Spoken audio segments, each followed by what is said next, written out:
Kevin Feige talking about what's going on. So he, in the most un-Feige-like way, and we're all going to get to weigh in on this one because there's a lot to go in on.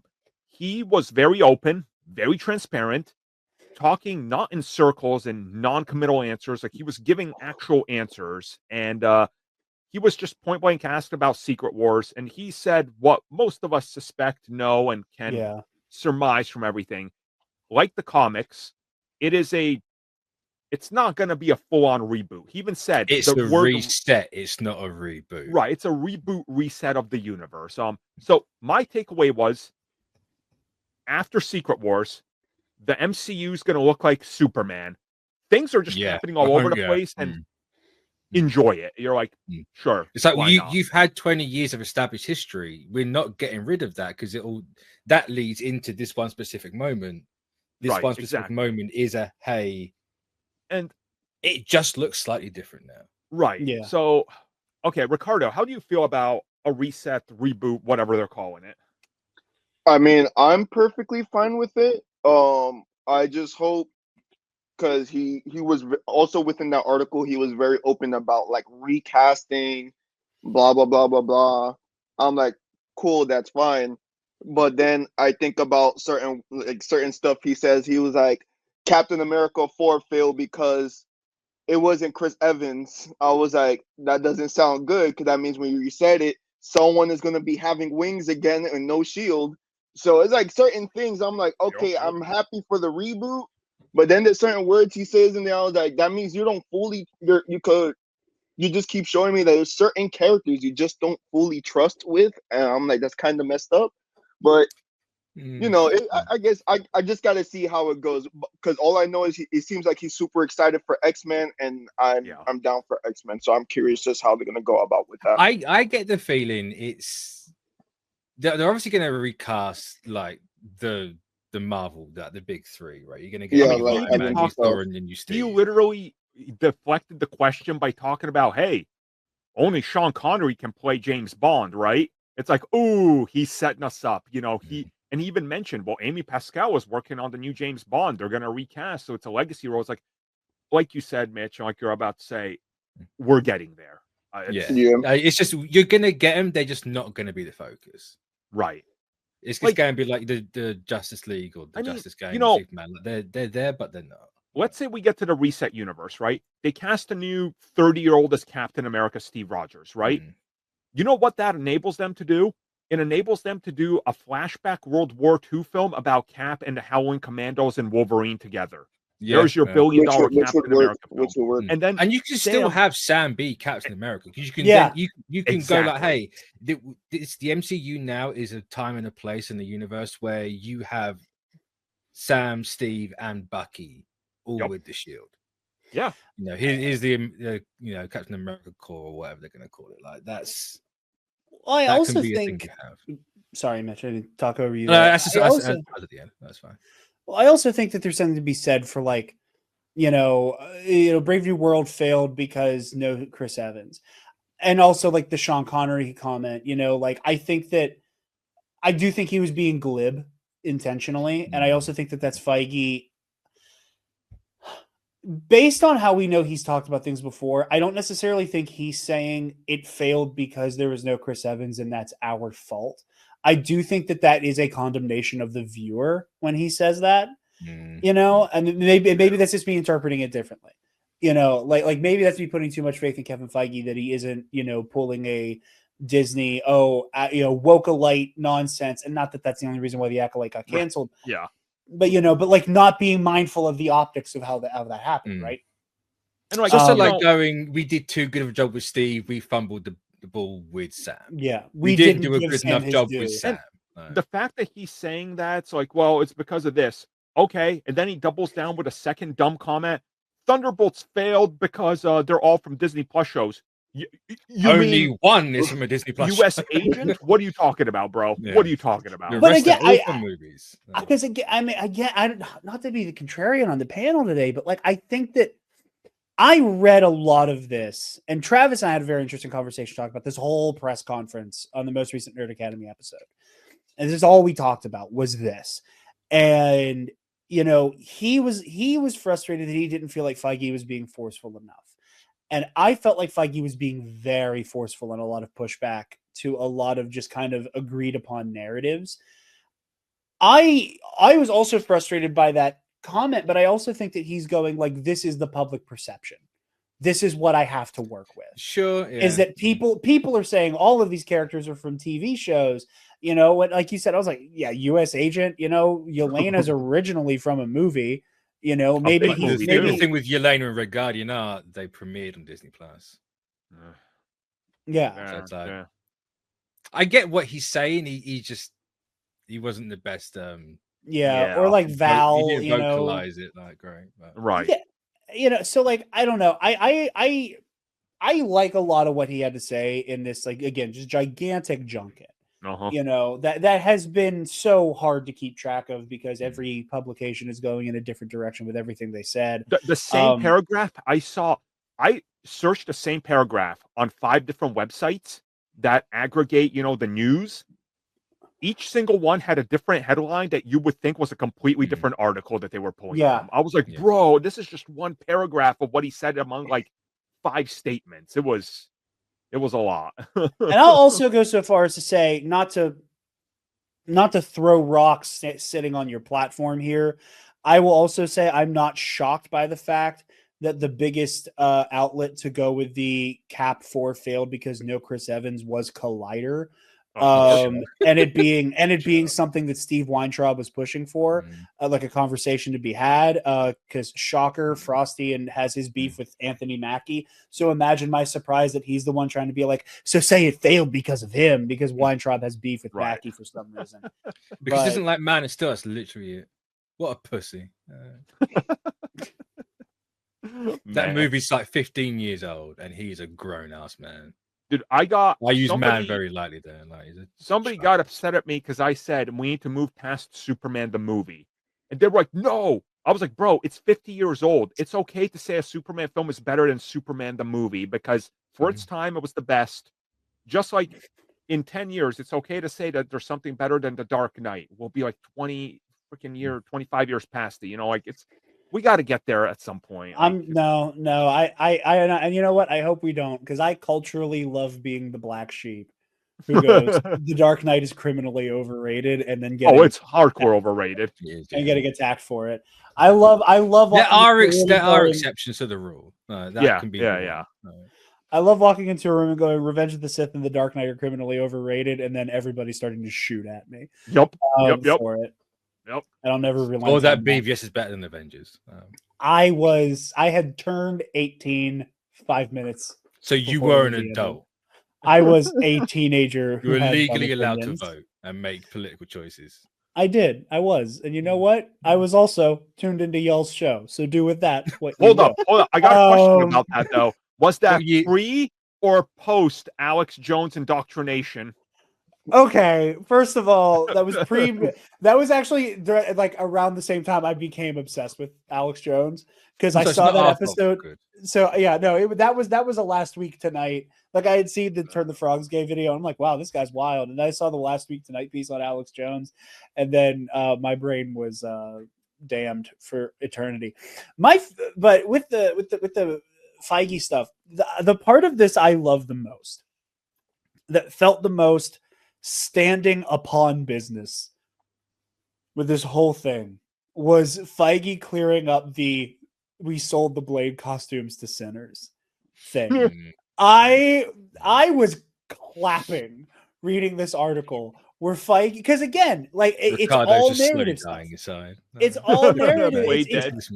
It's all like it's all of this like self-fulfilling, like self perpetuating narrative, where it's like, oh, you know, the MCU keeps cranking out all this slop and they can't even make a Blade movie work. And Blade was like the first real Marvel movie, but they've lost their way so much they can't even make this. And if Feige goes, well, actually, we were like not really happy with our output lately. So we went, you know what? We want to respect Blade as a character. So we're going to slow our roll and really, really hone in on this because we want to make something great.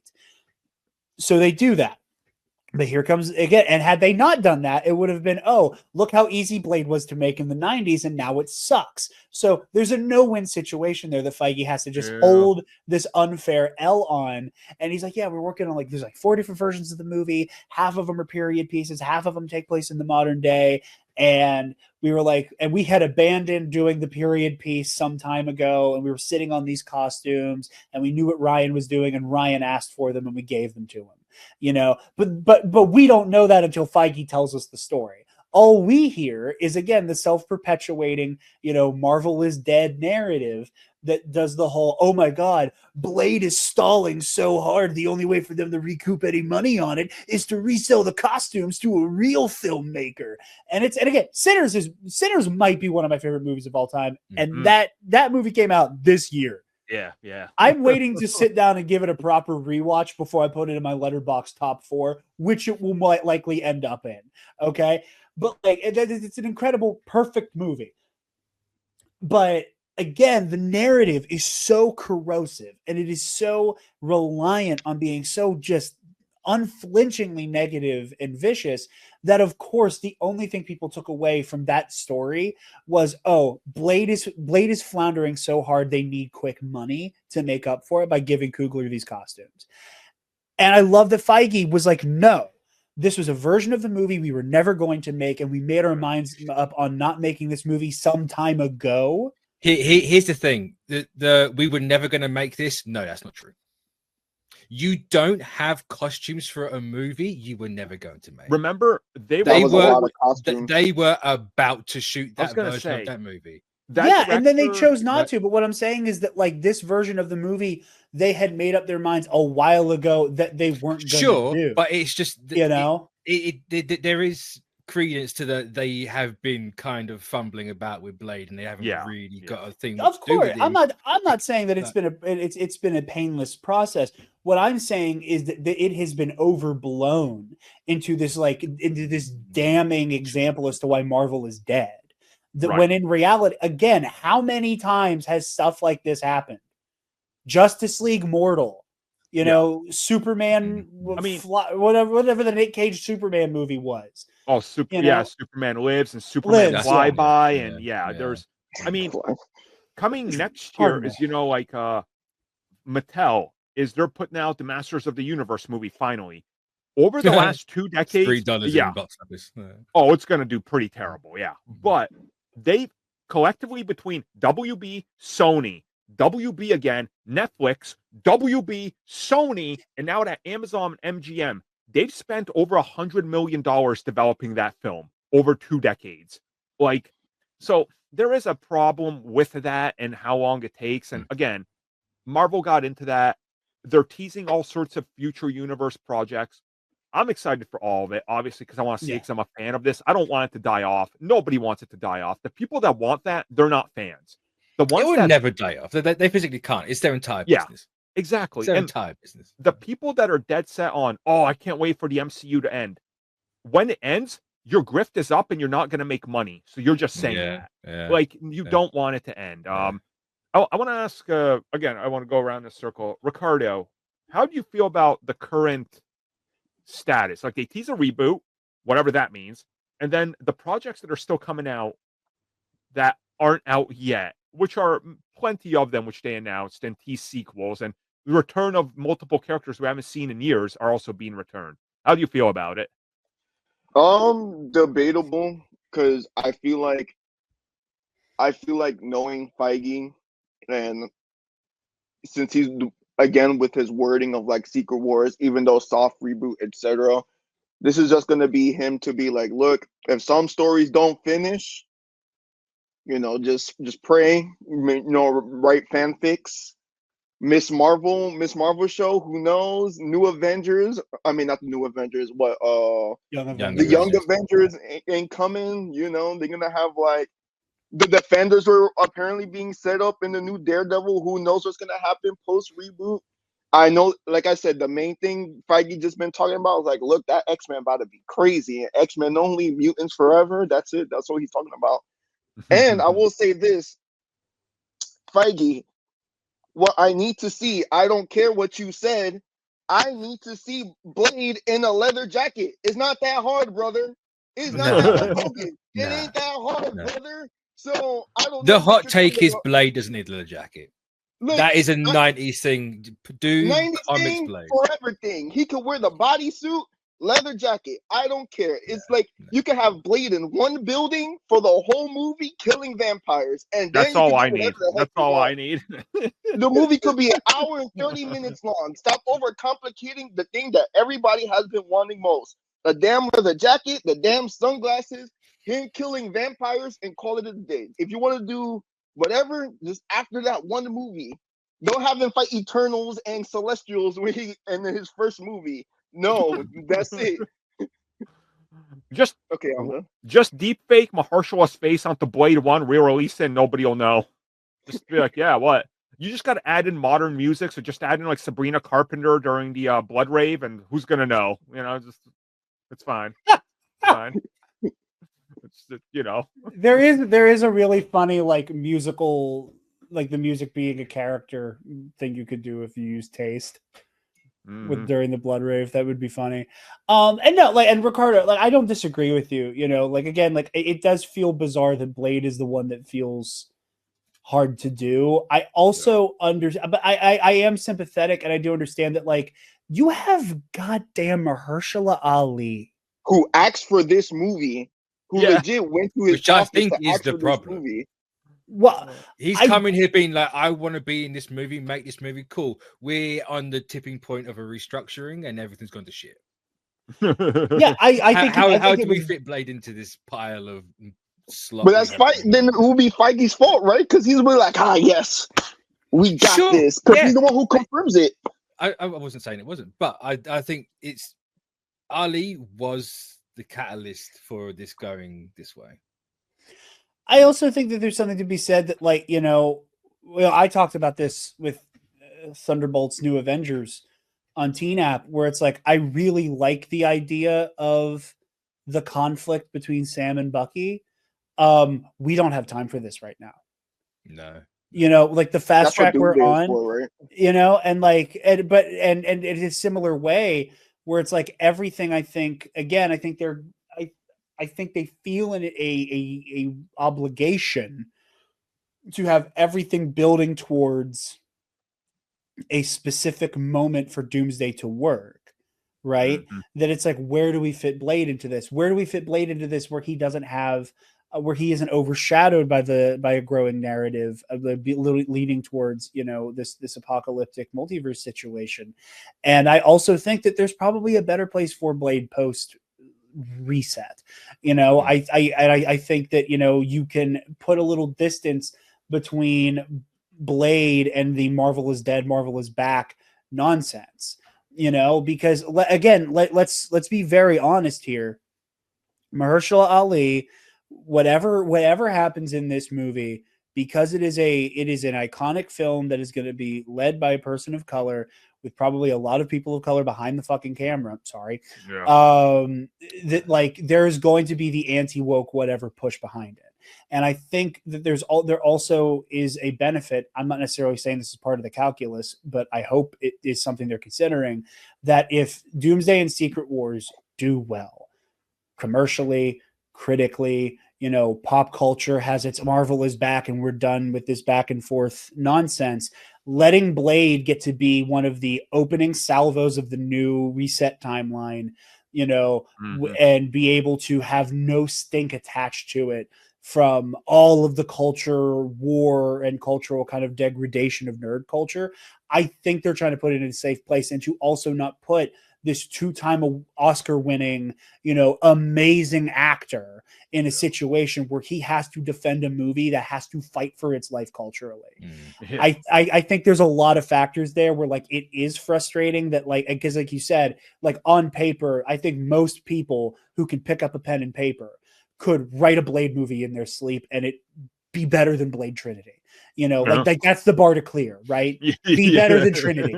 Don't be as bad as Trinity, and it will be looked as a overwhelming success. But no matter what they do right now, no matter what they do right now, that movie is damned to be mired in all kinds of discourse and issues. And I think getting into a new era of the MCU to let this movie stand on its own and not have to have the multiverse, chicanery or the multiverse saga chicanery attached to it is a net positive, that I think might be a blessing in disguise. But I also don't disagree with you. They just put Mahershala in a leather jacket and let him start swinging a sword and we'll be in business. But I think they want something more for this. And I think also Feige, I think we're seeing Kevin Feige have a bit of a Dave Filoni moment, which I know is going to make Armin crash out, where I think Feige is looking at the legacy of Blade, like that first movie.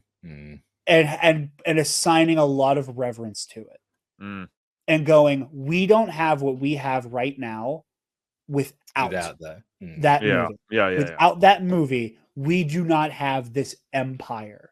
No, that's fact. We need to do this character right. We cannot let the movie that made the MCU possible, after a whole lot of butterfly effect and dominoes falling, be a generic vampire hunter movie. Yeah, that's fair. This needs to have sauce. This needs to have everything. And I think there's some of that reverence for, like, I'm working on the thing that made the thing that I think a lot of people erroneously criticize Dave Filoni for. That there is kind of a hyper reverence for the material. And I think that's what's happening with Feige right now, that he doesn't want this movie to be made and it not just kill across the board. All I'm hearing is, if Jared wants Blade to be good, Blade's got to fight random clone troopers. Cool. All right, 10 out of 10. Oh my god. We're not doing this. We're not doing this. We're not doing this. We're not doing this. I'm not indulging Mitch. I'm not indulging Mitch by correcting the record. I mean, the reaction alone is the indulgent part. It's fine. But I think, because Feige's recently said that he really liked how Gunn did Superman and how that movie just introduces you to this world. I think you're going to get a Blade like that.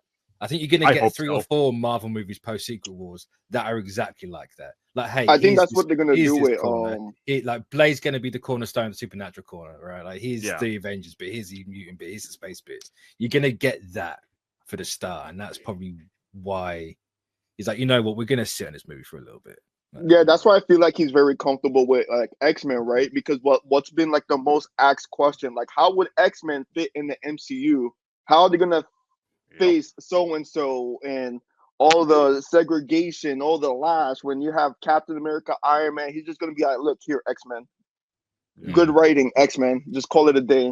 Krakoa somewhere, X-Men, that's it. Right. Exactly. Yeah. With regards to Feige's comments on Superman, that's also part of why I think he was being glib with the everybody in this movie's from a TV show thing. That's also why I think so. Because he says in the interview, he's like, oh, I loved how James did Superman. You don't know who Mr. Terrific is? Tough. Watch the movie. You'll find out. Like, it's literally what he says. Yeah. Like, I'm barely paraphrasing him there. Yeah. And I think that I also why I think he was being a little bit like, oh yeah, that's what everybody's saying about Thunderbolts. Right. Everybody's from a TV show. Captain America didn't work as well as Chris Evans. Like, that's why I think he was being glib. He immediately follows that up with, you know who Mr. Terrific is? That's the point of watching the movie, kids. Fair. Thank you for checking out that video, and thank you for your continued support. Feel free to like, share, subscribe, do whatever you will. And if you're so inclined and would like some additional content from us, which includes unfiltered content and bonus discussions, we do offer exclusively in our member section. We hope to see you there. So thank you for watching, and have a good one.